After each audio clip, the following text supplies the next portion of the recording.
Over thinking کی وجہ سے اگر آپ بہت زیادہ پریشان ہیں تو یہ کچھ چیزیں ہیں، کچھ ایسے پوائنٹس ہیں جو میں آپ کے سامنے رکھنا چاہوں گا، اور مجھے امید ہے کہ اگر آپ ان باتوں کو غور سے سنیں گے تو آپ کو نظر آئے گا کہ اوور تھنکنگ کے ساتھ ڈیل کرنا کوئی اتنا بڑا مسئلہ نہیں ہے. اوور تھنکنگ اٹ سیلف کوئی اتنا بڑا پرابلم نہیں ہے. ہمارے ڈپریشن کی وجہ بنتا ہے صرف ہماری اپنی ہی وجہ سے. ہم خود سوچتے رہتے ہیں، چیزوں کو ہائی لائٹ کرتے رہتے ہیں، پریشانیوں کو، نیگیٹو چیزوں کو ان کے اوپر فوکس کرتے ہیں، تو وہ پہلے سے زیادہ نمایاں ہو کر ہمارے سامنے آتی ہیں. تو اس میں سب سے پہلی جو چیز ہے وہ آپ کو یہ ریئلائز کرنے کی ضرورت ہے کہ the problem is rarely the problem. جو پرابلم آپ جس کے بارے میں سوچ رہے ہیں وہ اصل میں اتنی خطرناک اور اتنی پریشان کن چیز کوئی ہے ہی نہیں، جس کو آپ مسلسل سوچ کے اس کے بارے میں اور اپنے دماغ میں ایسی پرسیپشنز بنا کے اس کے خود ہی سے کچھ نہ کچھ کانسیکوینسز، اس کے نتائج آپ نے ایزیوم کر لیے ہیں کہ اگر ایسا نہ ہوا تو ایسا ہو جائے گا. اور پھر آپ اگر اپنے پاسٹ کو کمپیئر کریں تو آپ کو نظر آئے گا کہ ماضی میں بھی کچھ ایسے معاملات میں آپ انگیج رہے ہیں کہ جب آپ نے سوچا کہ یار پتہ نہیں کیا امپیکٹ آئے گا، میں کوئی کام نہیں کر سکا، میں کسی جاب کے لیے انٹرویو پہ نہیں جا سکا، میں کوئی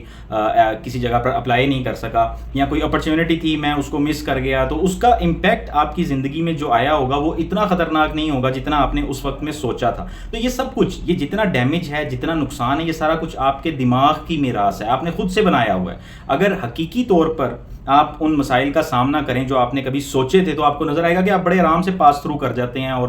ٹھیک ہے، تھوڑی بہت کوئی نہ کوئی ریگریٹ ہوتا ہے یا کوئی پچھتاوا یا کوئی پریشانی تھوڑی بہت ہوتی ہے اس وقت میں، لیکن وہ اتنی ورس نہیں ہوتی جتنا آپ اپنے دماغ میں اس کو سوچ لیتے ہیں اور اسے بنا لیتے ہیں، مسلسل اس کو سوچتے رہتے ہیں، اس کو ہائی لائٹ کرتے رہتے ہیں، اس پہ فوکس کرتے ہیں، تو وہ اتنی زیادہ، اتنا بڑا بت بن جاتی ہے کہ آپ پھر اس سے گھبرانے لگتے ہیں، خوف زدہ رہتے ہیں. اس کے بعد دوسرے نمبر پر سیلف ریجیکشن سے ہر طور بچنے کی کوشش کریں. اوور تھنکنگ میں سیلف ریجیکشن کا ایک بڑا نیگیٹو رول ہے. آپ خاص طور پہ جب آپ کسی جاب کے لیے اپلائی کرنے لگے ہیں یا کسی جگہ پر ایڈمیشن کے لیے اپلائی کرنے لگے ہیں یا کوئی بزنس اپرچونٹی ہے، آپ کسی کو میل کرنے لگے ہیں، تو ایسا مت سوچیں کہ جی آلریڈی کمپٹیشن کو فیس کرنے سے نہ گھبرائیں، وہاں پر پہلے ہی 1000 لوگ موجود ہیں، 2000 لوگ موجود ہیں جو اس اپرچونٹی کے لیے محنت کر رہے ہیں، تو میں کہاں پہ سٹینڈ کرتا ہوں. اپنے آپ کو خود سے ڈی مورلائز نہ کریں. اپنے بارے میں یہ مت سوچیں کہ میں کمپیٹ نہیں کر سکتا یا میں اس اپرچونٹی کے لیے کوئی موزوں انتخاب نہیں ہوں اور مجھ سے زیادہ اچھے لوگ یا کمپیٹنٹ لوگ وہاں پر موجود ہیں. آپ وہ ای میل، جو بھی ای میل آپ کرنے لگے ہیں یا جو بھی اپلیکیشن آپ سبمٹ کروانے لگے ہیں اس کو جمع کروائیں، وہاں پر اس جاب کے لیے اپلائی کریں. اگر کسی جگہ پر انٹرویو کے لیے قطاریں لگی ہوئی ہیں تو آپ وہاں جا کر انٹرویو دیں. اس معاملے میں اپنے آپ کو آلریڈی پہلے ہی، مطلب کسی کمپٹیشن میں گھسنے سے پہلے ہی اپنے آپ کو ریجیکٹ مت کر دیں. اگر آپ ایسا کریں گے تو آپ مسلسل ہر سٹیج پر خود کو ریجیکٹ کرتے رہیں گے اور بہت سارے ایسی اپرچونٹیز ہوں گی جو اس وجہ سے آپ مس کر دیں گے. تیسرے نمبر پہ سائلنس اینڈ ٹائم. اس پرنسپل کو اپنی زندگی کا ایک لازمی جز بنا لیں پرابلم سالونگ کے حوالے سے. اگر زندگی میں کوئی مسئلہ آ گیا ہے، اب آپ اس کو سولو کرنے کی کوشش کر رہے ہیں اور اس کے لیے سوچ رہے ہیں، تو یہ چیز ذہن میں رکھیں کہ صرف سوچنے سے مسائل حل نہیں ہوتے، کچھ چیزوں کو ٹائم چاہیے ہوتا ہے. یہاں پہ میں یہ جو بات کر رہا ہوں نا کہ سوچنے سے مسائل حل نہیں ہوتے، اس کا مطلب یہ نہیں ہے کہ ایکشن لینے سے مسائل حل ہو جاتے ہیں. نہیں، آپ اگر کسی چیز کے بارے میں سوچ رہے ہیں اور آپ کوئی پلاننگ ایسی واقعی کوئی ایکشنیبل پلاننگ کرنا چاہ رہے ہیں کہ اچھا ٹھیک ہے میں اس مسئلے کو اس طرح سے ریزالو کروں گا، تو ایسا ہوتا ہے ٹائمز کہ آپ کو اس مسئلے کی کوئی ایسی ڈائریکشن سمجھ ہی نہیں آتی، آپ کوئی ایکشن بھی نہیں لے سکتے، آپ کی سوچ آپ کو کہیں پہ بھی نہیں لے کے جاتی. تو سائلنس اینڈ ٹائم، اس کا مطلب یہ ہے کہ آپ خاموشی سے کچھ وقت دیں چیزوں کو، اور آپ دیکھیں گے کہ ایک وقت ایسا آئے گا کہ وہ اچانک سے آپ ریئلائز کریں گے، آپ کو کہیں نہ کہیں سے کچھ نہ کچھ ایسا مل جائے گا، کوئی کلو مل جائے گا، کوئی ڈائریکشن مل جائے گی، کسی کی بات سے، کسی ایونٹ سے یا کسی اور ایسے جیسچر سے آپ کو یہ ریئلائز ہو جائے گا کہ وہ پرابلم جس کے بارے میں آپ نے اتنا سوچا، اس پہ اتنا غور و خوض کیا، وہ اس طرح سے تو ریزالو نہیں ہوئی، لیکن جب آپ نے اسے وقت دیا اور اس کو اگنور کر دیا تو آپ کو اس کے حوالے سے کوئی نہ کوئی ایسا کلو، ایسی لیڈ مل گئی کہ اب آپ اس کو سولو کر سکتے ہیں یا وہ آلریڈی خود بخود سولو ہوگی. تو ہر مسئلے کو آپ بیٹھ کے سوچ سمجھ کے بڑے اس کو فوکس کر کے، اس پہ ایمفسائز کر کے اور اس پہ اوور تھنکنگ کر کے اس کو سولو نہیں کر سکتے. آپ کو کچھ چیزوں کو، کچھ مسائل کو اگنور بھی کرنا پڑتا ہے فار دا ٹائم بینگ، تاکہ وہ آپ کو آگے چل کے زندگی میں اس حوالے سے کوئی نہ کوئی کلو ملے اور کوئی نہ کوئی ایسا رستہ ملے کہ آپ اس مسئلے کو حل کر سکیں. جو چوتھا پرنسپل ہے وہ ہے دا پاور آف ناؤ. آپ کو ریئلائز کرنا ہے کہ موجودہ لمحہ کتنا زیادہ اہم ہے اور اس کو آپ نے ضائع نہیں کرنا. اگر گزشتہ جو زندگی ہے آپ کی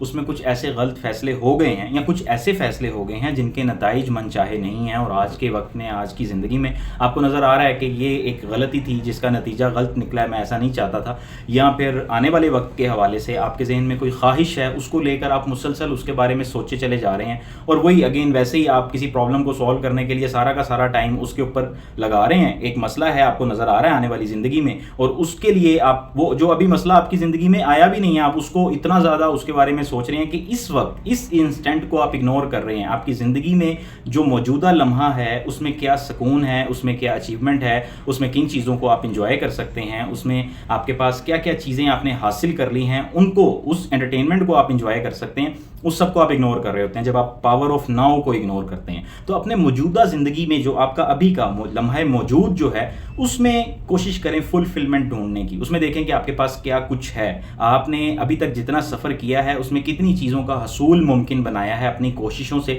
یا قسمت نے اگر آپ کو کسی چیز سے نوازا ہے، قدرت نے آپ کو کسی چیز سے نوازا ہے تو اسے موجودہ لمحے میں انجوائے کرنے کی کوشش کریں، بجائے اس کے کہ کسی ایسی نیگیٹو چیز کو جو ماضی سے ریلیٹڈ ہے یا مستقبل سے ریلیٹڈ ہے آپ اسے لمحہ موجود میں سوچ کے پریشان بیٹھے ہوئے ہیں کہ آپ کو کوئی اندیشہ ہے کہ آنے والے وقت میں ایسا نہ ہو جائے، یا آپ کو گزرے ہوئے وقت کے حوالے سے کوئی پچھتاوا ہے اور اس کے بارے میں آپ مسلسل سوچ رہے ہیں. تو ایسا کام اپنے ساتھ مت کریں.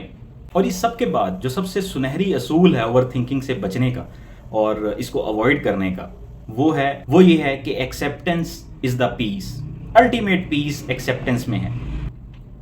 آپ اگر کسی ایشو کو لے کر انزائٹی مسلسل آپ نے اپنے سر پہ سوار کی ہوئی ہے تو یہ چیز ذہن میں رکھیں کہ یہ جو بے چینی ہے نا، یہ نہ تو آپ کے ماضی کو بدلنے والی ہے اور نہ آپ کے مستقبل کو بدلنے والی ہے. آپ کو ایکسیپٹنس کی طرف جانا ہے. جو کچھ بھی ہو گیا ہے اس کو ایکسیپٹ کریں. جو ہو چکا ہے وہ چاہے آپ اسے اپنی کسی غلطی سے ریلیٹ کرتے ہیں تو اسے امپروو کرنے کی کوشش کریں. اس چیز کو لے کے ریگریٹ مت کریں، مسلسل اس کے بارے میں سوچیں مت، اسے قبول کر لیں. جو فیکٹس ہیں، جو حقائق ہیں، انہیں قبول کریں. ایسی وہ ساری چیزیں جو کنٹرولیبل نہیں ہیں اور جنہوں نے ہونا ہی تھا، آپ کا صرف اتنا کردار تھا کہ آپ اسے کسی نہ کسی انداز میں تھوڑا بہت انفلوئنس کر سکتے تھے، آپ نے کوشش کی، رزلٹ آپ کی مرضی کے مطابق نہیں نکلے، تو یہ ان جتنی بھی انکنٹرولیبل چیزیں ہیں ان کو ایکسیپٹ کریں. اس کے بعد جو انسرٹن آپ کی زندگی کے ایونٹس ہیں، فیکٹس ہیں، جو بھی آپ کی زندگی میں آنے والا وقت ہے آپ کو نہیں پتا، کوئی ایسی چیز آپ کی زندگی کا حصہ بن گئی، کوئی آ گیا، کوئی چلا گیا، کچھ مل گیا، کچھ چھن گیا، تو ان سب چیزوں کے حوالے سے کوشش کریں کہ آپ ایکسیپٹنس والا بیہیویئر اپنائیں، بجائے اس کے کہ آپ ایک ریجیکشن سی اپنے اندر پال لیں کہ میرے ساتھ یہ کام جو ہوا یہ غلط ہوا. آپ اسے ذہنی طور پہ تسلیم نہ کریں اور سوچتے رہیں کہ نہیں ایسا نہیں ہونا چاہیے تھا. تو یہ کام ہونا تھا، یہ بالکل ہو کر رہنا تھا. آپ جتنی مرضی کوشش کر لیتے، آپ نے اسی مقام پر آنا تھا. لہٰذا ایکسیپٹنس کو اپنائیں. اور خاص طور پہ جو چھوٹی چھوٹی امپرفیکشنز ہیں آپ کی زندگی میں، مطلب آپ نہیں چاہتے کسی چیز کو، آپ نے گھر بنایا اسے آپ کسی اور انداز میں بنانا چاہتے تھے، کوئی چیز تھوڑی سی پرفیکٹ نہیں ہو سکی، آپ نے کسی جاب کے بارے میں سوچا ہوا تھا، اس سے ایک سٹیپ پیچھے آپ کو کوئی جاب مل گئی، یا کوئی اور اپرچونٹی جیسا آپ نے سوچا تھا ویسی نہیں ملی، اس سے کچھ تھوڑی بہت ملتی جلتی اوپر نیچے مل گئی. تو یہ جو امپرفیکشن ہے آپ کی زندگی میں اس کو ایکسیپٹ کریں. امپرفیکشن کو ایکسیپٹ کرنے سے آپ کو ذہنی سکون ملے گا. آپ بیسیکلی یہ بالکل ویسی زندگی، آپ اس کو ایسا دیکھیں، اس طرح اس انداز میں اس کو آپ دیکھیں کہ جب آپ ریڈیو سن رہے ہوتے ہیں